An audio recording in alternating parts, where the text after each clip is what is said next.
السوال الواحد والعشرون، 21واں سوال، اتقولون ان ذکر ولادتہ صلی اللہ علیہ وسلم مستقبح شرعا من البدعات السیئۃ المحرمہ ام غیر ذالک؟ یہ بڑا اہم سوال ہے۔ ایک سوال یہ کیا کہ نبی پاک صلی اللہ علیہ وسلم کی ولادت کا ذکر کرنا کیا تمہارے یہاں حرام ہے؟ کیا تمہارے یہاں بدعت ہے؟ یہ تمہارے یہاں جائز نہیں ہے یا تم اس کو جائز سمجھتے ہو؟ رسول اکرم صلی اللہ علیہ وسلم کی ولادت کے ذکر کے بارے میں تمہارا ذہن کیا ہے؟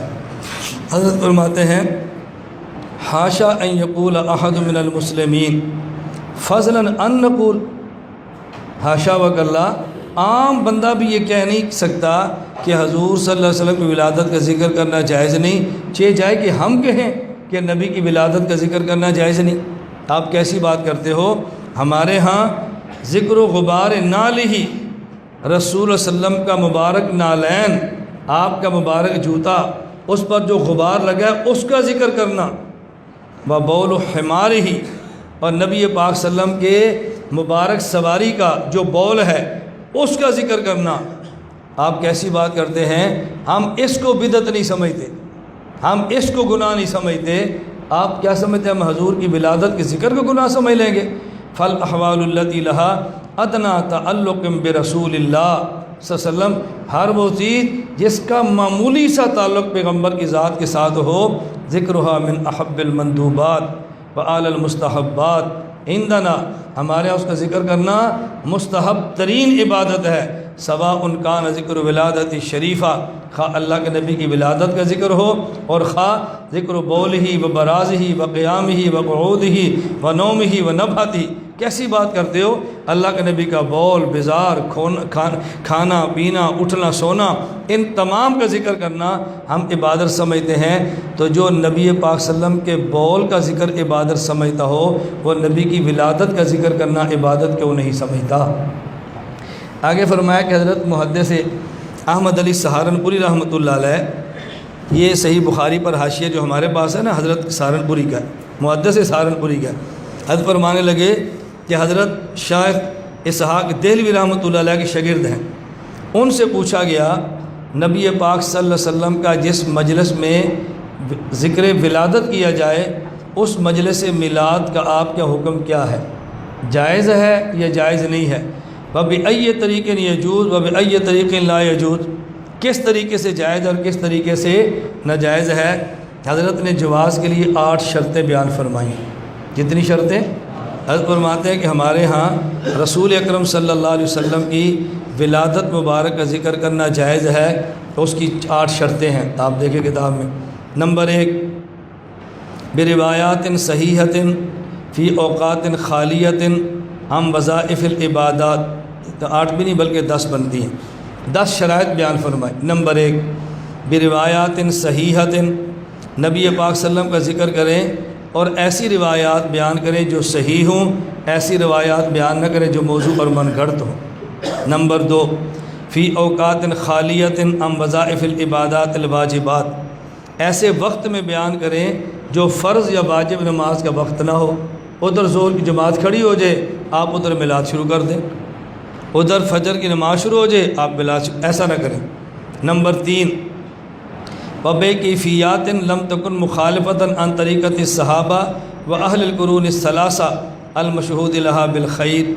نمبر 3، فرمایا ایسی کیفیات کے ساتھ کریں کہ جو کیفیات صحابہ کرام اور قرون ثلاثہ کے طریق کے خلاف نہ ہوں، یعنی آپ میلاد بھی ذکر کریں اور ساتھ بھنگڑا بھی ڈالنا شروع کر دیں، میلاد بھی ذکر کریں اور ساتھ ناچنا بھی شروع کر دیں۔ حضور کی ولادت ایک بندہ بیان کرے اور دوسرا سنے، اس میں حرج نہیں، لیکن ایسی کیفیات نہ ہوں۔ نمبر 4، وبالاعتقادات التی، یا میری کتاب میں تو لفظ ختم ہوا ہے، شاید آپ کا ہوگا کہ نہیں، اور ایسے اعتقاد کے ساتھ بیان نہ کریں جو شرک کا شبہ ہو۔ اور نمبر آگے ایک اور، والبدع، اور اس کے اندر بدعت کا شبہ نہ ہو۔ اعتقادات کیا ہیں؟ مثلا اعتقاد یہ ہے کہ حضور اکرم صلی اللہ علیہ وسلم یہاں پر موجود ہیں، اس اعتقاد سے میلاد منائیں گے تو یہ شرکیہ اعتقاد ہے۔ والبدع، اور ایسا اعتقاد نہ ہو کہ جو شرک نہ ہو لیکن آپ کے اعتقادات بدعات کا ہو، کہ نبی کریم صلی اللہ علیہ وسلم کا ہم جو ذکر کر رہے ہیں جو دوسرے نہیں کرتے تو گناہ کر رہے ہیں، اور ہم جو کرتے ہیں تو ثواب کر رہے ہیں۔ اعتقاد شرک کا بھی نہ ہو اور اعتقاد بدعت کا بھی نہ ہو۔ آگے دیکھیں، وَبِالْآدَابِ الَّتِي لَمْ تَكُنْ مُخَالِفَةً عَنْ سِيرَةِ الصَّحَابَةِ الَّتِي مِصْدَاقُ قَوْلِ علیہ السلام مَا أَنَا عَلَيْهِ وَأَصْحَابِي، اور ایسے آداب کے ساتھ نہ کریں کہ جو آداب صحابہ کرام کے طریقے کے مخالف ہوں۔ صحابہ کرام نبی کریم صلی اللہ علیہ وسلم کا ذکر مبارک فرماتے، اللہ کے نبی کا تذکرہ کرتے، اللہ کے نبی کے اخلاق کو بیان کرتے، حضور پاک کی سیرت اور صورت کو بیان کرتے، تو آپ کے آداب وہی ہوں جیسے صحابہ کرام بیان فرماتے تھے۔ اپنی طرف سے کمی اور اضافے نہ کریں، اپنی طرف سے کمی اور اضافے نہ کریں۔ وفی مجالس خالیۃ عن المنکرات شرعیہ، اور ایسی مجالس میں ہو کہ جس مجالس میں کوئی گناہ نہ ہوتا ہو، وہ مجالس گناہ سے خالی ہو، ایسی مجالس میں کریں۔ آگے کیا فرماتے ہیں کہ موجب اس کو چھوڑ دیں، ذرا آگے چلیں۔ بشرط ان یکون مقرونا بصدق النیت والاخلاص، یہ شرط ہے کہ ذکر ولادت کرنے والا اچھی نیت سے کرے اور اخلاص کے ساتھ کرے، نہ تو شہرت مقصود ہو نہ ہی مال جمع کرنا مقصود ہو۔ باعتقاد کونہ داخلا فی جملۃ الاذکار الحسنۃ المندوبہ، اور یہ اعتقاد ہو کہ جیسے اور چیزیں مستحب ہیں، اللہ کے نبی کی ولادت کا ذکر کرنا بھی مستحب ہے۔ غیر مقیدۃ بوقت من الاوقات، اور خاص وقت معین نہ کریں کہ 12 ہی کو کریں گے 13 کو نہیں کریں گے، 11 کو کریں گے 10 کو نہیں کریں گے، یہ خاص وقت متعین نہ کریں۔ اب 2 جملے پیچھے آ جائیں۔ موجب للخیر والبرکہ، تو پھر اللہ کے نبی کی ولادت کا ذکر کرنا خیر اور برکت کا ذریعہ ہے۔ ہم اس کو مستحب سمجھ، ہم اس کو ناجائز نہیں سمجھتے۔ اور ہم ناجائز کسے سمجھتے ہیں؟ ذرا آگے دیکھیں، فرمایا فی المجالس المولودیۃ التی فی الہند من ذکر روایات، ہم ناجائز اسے سمجھتے ہیں ہندوستان، اس وقت تو پاکستان ہندوستان الگ نہیں تھا نا، پورے پاک و ہند کو ہندوستان کہتے ہیں، بنگلہ دیش سمیت۔ انہوں نے کہا ہم اس کو گناہ سمجھتے ہیں، اس کو بدعت سمجھتے ہیں۔ نمبر 1، ایسی روایات ذکر کرتے ہیں جو موضوع ہوتی ہیں، من گھڑت روایات ہمارے یہاں بیان کی جاتی ہیں۔ نمبر 2، واختلاط الرجال والنساء، ہمارے ہندوستان میں جو مولود پڑھا جاتا ہے اس میں عورتیں اور مرد مخلوط مجمع ہوتا ہے، یہ کبیرہ گناہ ہے، عورتیں اور مرد اکٹھے ہو کے پڑھیں۔ آگے والاسراف فی ایقاع شموع والتزیینات، اور اس طرح زائد مال خرچ کرنا، اسراف اور بے جا، صرف زینت کے لیے، مزین کرنے کے لیے، وہاں بلب لگائیں، لائٹیں لگائیں، پتیاں لگائیں، رنگ پھینکے، اسراف اس کے اندر ہمارے یہاں کیا جاتا ہے۔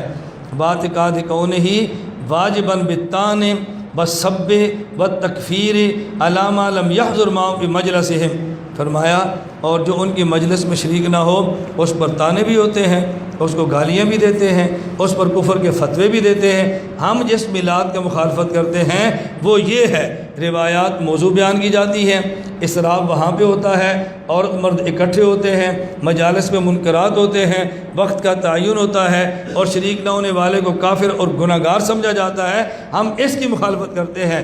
اگر یہ چیز نہ ہو، آگے دیکھو خلاصہ، فلو خلا من المنکرات حاشا ان نقول ان ذکر الولادت الشریفہ منکر و بدعۃ وکیف یظن بمسلم هذا القول الشنیع فهذا القول علینا ایضا من افتراءات الملاحدۃ الدجالین الکذابین۔